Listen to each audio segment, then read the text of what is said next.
ओम श्री परमात्मने नमः। चतुर्थ अध्याय श्लोक 9। जन्म कर्म च मे दिव्यम् एवं यो वेत्ति तत्त्वतः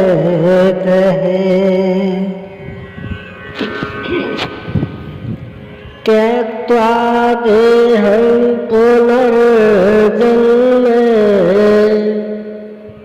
नैति मामेति सोऽर्जुन। अर्जुन, मेरा वह जन्म अर्थात ग्लानि के साथ स्वरूप की रचना तथा मेरा कर्म अर्थात दुष्कृतियों के कारणों का विनाश, साध्य वस्तु को दिलाने वाली क्षमताओं का निर्दोष संचार, धर्म की स्थिरता, यह कर्म और जन्म दिव्य अर्थात अलौकिक है, लौकिक नहीं है। इन चर्म चक्षुओं से उसे देखा नहीं जा सकता, मन और बुद्धि से उसे मापा नहीं जा सकता। जब इतना गूढ़ है तो उसे देखता कौन है? केवल यो वेत्ति तत्वतः, जिसने परम तत्व परमात्मा तत्वतः तत्व से साक्षात कर लिया है, वह तत्वदर्शी है। उनसे ही पूछने का विधान है। वही मेरे इस जन्म और कर्म को देखता है और मेरा साक्षात करके वह पुनर्जन्म को नहीं प्राप्त होता, बल्कि मुझे प्राप्त होता है।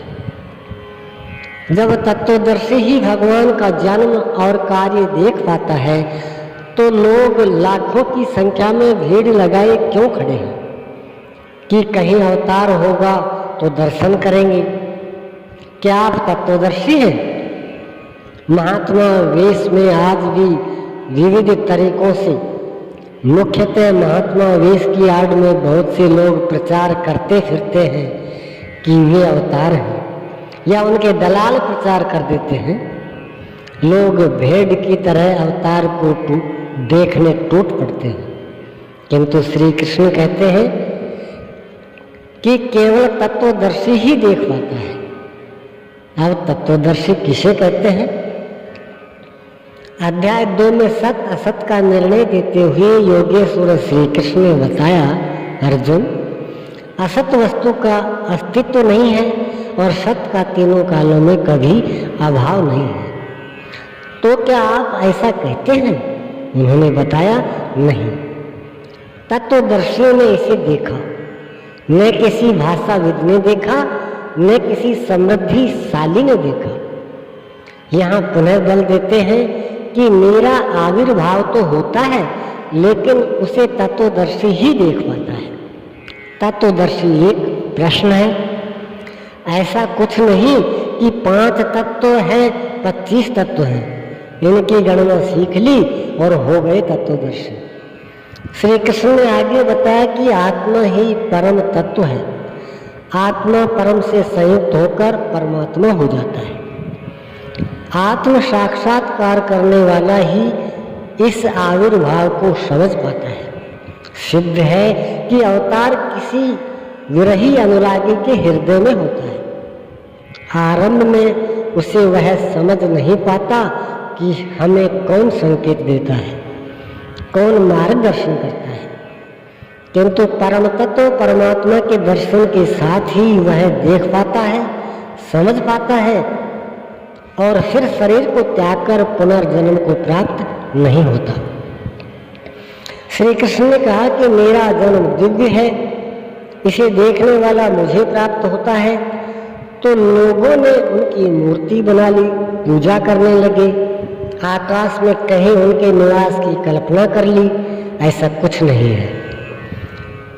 उन महापुरुषों का आशय केवल इतना है कि यदि आप निर्धारित कर्म करें तो पाएंगे कि आप भी दिव्य हैं।